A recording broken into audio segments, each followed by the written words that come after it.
Assalamualaikum warahmatullahi wabarakatuh. Kaifa halukum? Jumpa lagi di channel ini. Kali ini kita akan mempelajari macam-macam syirik kecil. Ayo niatkan hati, semoga Allah memberikan kita ilmu yang bermanfaat. Di video sebelumnya kita sudah membahas syirik besar dan macam-macamnya. Maka di video kali ini kita akan lanjut pembahasan syirik kecil yang juga harus kita hindari agar amal kita selamat, tidak sia-sia. Syirik kecil itu apa saja? Yang pertama, syirkul jali, syirik yang nampak, syirik yang terlihat dikerjakan oleh manusia. Apa saja bentuk dari syirkul jali? Yang pertama, bersumpah kepada selain Allah. Aku bersumpah demi bulan, demi Nabi Muhammad, demi cintaku padamu. Ini adalah sumpah-sumpah yang dilarang, karena kalau ingin bersumpah, bersumpahlah atas nama Allah. Bentuk sumpah kepada Allah itu demi Allah, lillahi, billahi, atau wallahi. Sumpah dengan sesuatu hakikatnya bentuk pengagungan terhadap sesuatu yang ia pakai untuk bersumpah. Karena itu Islam memerintahkan seseorang ketika hendak bersumpah, maka bersumpahlah atas nama Allah. Lantas kenapa Allah bersumpah di Al-Quran dengan wasyamsi demi matahari, wal qamar demi bulan, wal asri demi masa? Ini menunjukkan keagungan ciptaan Allah. Jadi kalau kita tidak boleh bersumpah dengan makhluknya, kita bersumpah dengan Tuhan yang menciptakan kita. Yang kedua, ucapan Masya Allah wa syi'ta, artinya apa yang Allah kehendaki dan kamu. Ucapan ini dilarang karena kehendak mutlak milik Allah. Apa yang terjadi di dunia ini adalah kehendak Allah, bukan kehendak orang lain. Contohnya ketika seseorang mendapatkan sesuatu, mendapatkan kesuksesan, kemudian dia mengatakan, kalau bukan karena Allah dan kamu, saya tidak bisa berhasil. Nah, ini adalah ucapan yang senada dengan Masya Allah wa syi'ta. Kalau bukan karena Allah dan saya, maka organisasi ini tidak akan berhasil. Contohnya yang lain. Ini dilarang. Yang ketiga, memakai ajimat-ajimat. Ini terlihat, jali, nampak, baik untuk mencari perlindungan atau menangkal bahaya. Jika ia meyakini jimat-jimat tersebut sebagai sarana agar terlindungi, tapi juga yakin Allah yang melindungi, bukan jimat, maka ini termasuk syirik kecil. Kenapa pakai jimat? Biar dapat perlindungan. Kan Allah yang melindungi. Iya, saya yakin Allah yang melindungi, tapi jimat ini juga bermanfaat buat saya. Ini dilarang. Ini termasuk syirik kecil.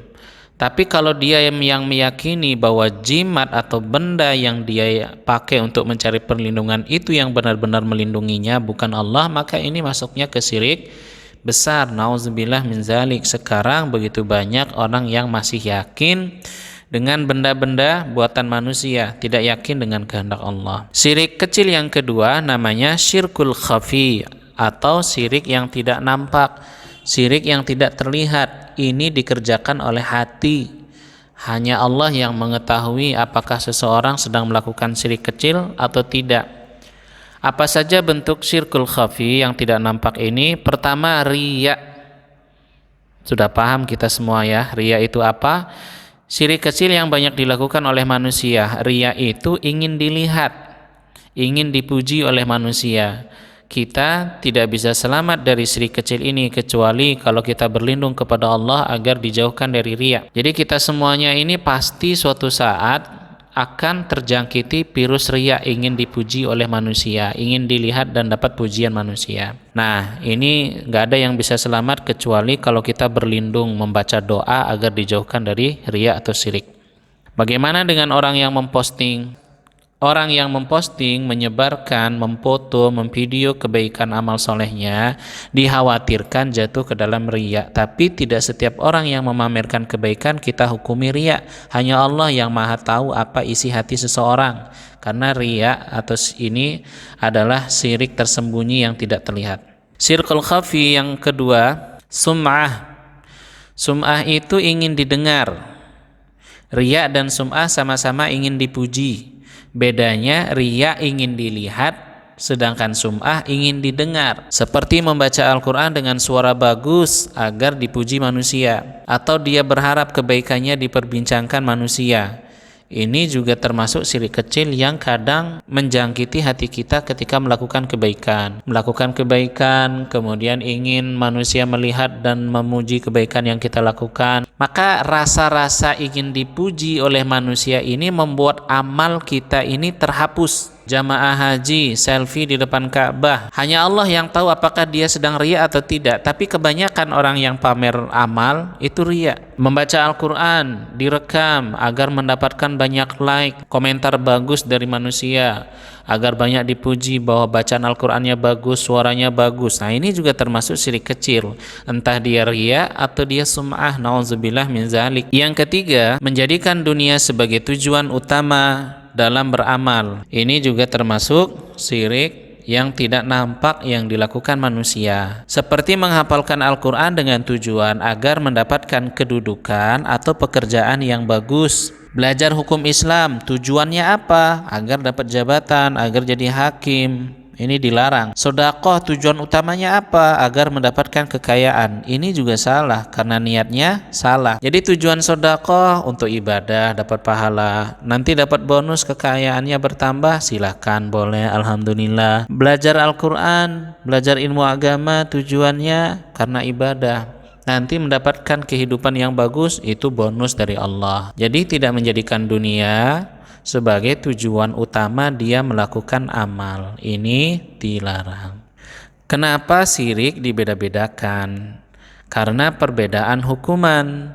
Hukuman atau punishment, balasan sesuai dengan kadar perbuatan dosa. Apabila ia melakukan dosa besar, maka besar pula balasannya dari Allah. Demikian pula sebaliknya. Jadi Allah itu adil, Allah tidak zalim kepada hambanya. Dia melakukan kesalahan besar, besar pula balasannya. Melakukan kesalahan kecil, kecil pula balasannya. Karena itu syirik pun harus kita beda-bedakan. Syirik besar. Perbedaan antara syirik besar dan kecil.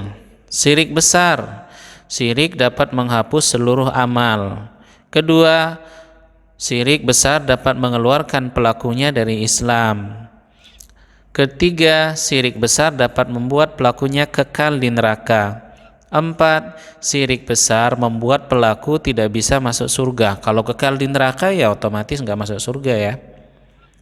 Pelaku tidak mendapatkan ampunan. Catatan tidak dapat ampunan itu siapa? Ketika hidup belum bertaubat, meninggal dalam kondisi syirik. Kayak orang Kristen matinya syirik apa enggak? Ya syirik, ya kafir. Dapat ampunan enggak nanti di akhirat? Enggak dapat ampunan. Kekal enggak di neraka? Kekal di neraka. Masuk surga enggak? Mustahil masuk surga. Nah, kalau syirik kecil tidak. Syirik kecil hanya menghapus amal yang di dalamnya ada unsur syirik kecil seperti riya. Syirik besar menghapus seluruh amal kayak santet, sihir, dukun itu ya. Ada orang muslim murtad kayak artis, banyak yang murtad, seluruh amalnya hangus gara-gara dia syirik besar. Syirik kecil tidak seperti riya. Pelaku tidak keluar dari Islam, masa gara-gara riya murtad? Tidak. Tapi kalau syirik besar bisa membuat orang murtad. Pelaku tidak kekal di neraka, masa gara-gara riya masuk neraka kekal? Nauzubillah, tidak. Pelaku dapat diampuni dan bisa masuk surga. 5. Syirik kecil bisa diampuni ya. Ini perbedaan syirik besar dan kecil. Harus kita pahami. Karena nanti ketika kita melihat kasus di lapangan, ada orang berdoa di kuburan, jangan kita hukumi syirik besar, bahaya. Barangkali dia mendoakan orang tuanya ya, atau alasan-alasan yang lainnya. Jadi kita tidak mudah memvonis orang melakukan syirik besar yang konsekuensi hukumannya itu adalah kekal di neraka, bahaya. Nah, ini yang paling penting, doa berlindung dari kesyirikan. Tadi sudah disinggung sedikit, kita tidak selamat dari perbuatan syirik kecuali kalau kita baca doa. Apa doanya? Dihafalkan doanya ya.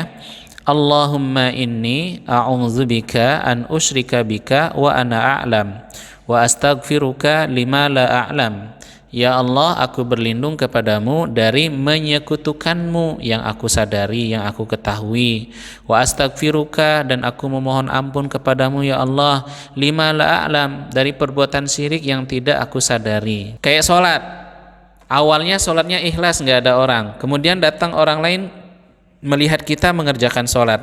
ingin rasanya dipuji, sholat kita bagus. Nah, ini bisa dihindari dengan membaca doa. Doa ini melindungi kita dari kesirikan. Doa ini melindungi, menjauhkan kita dari riya. Demikian pembahasan mengenai macam-macam syirik besar. Semoga Allah Subhanahu wa taala melindungi kita semua dari perbuatan yang sangat berbahaya ini. Semoga bermanfaat. Terima kasih telah menyaksikan dari awal sampai akhir. Assalamualaikum warahmatullahi wabarakatuh.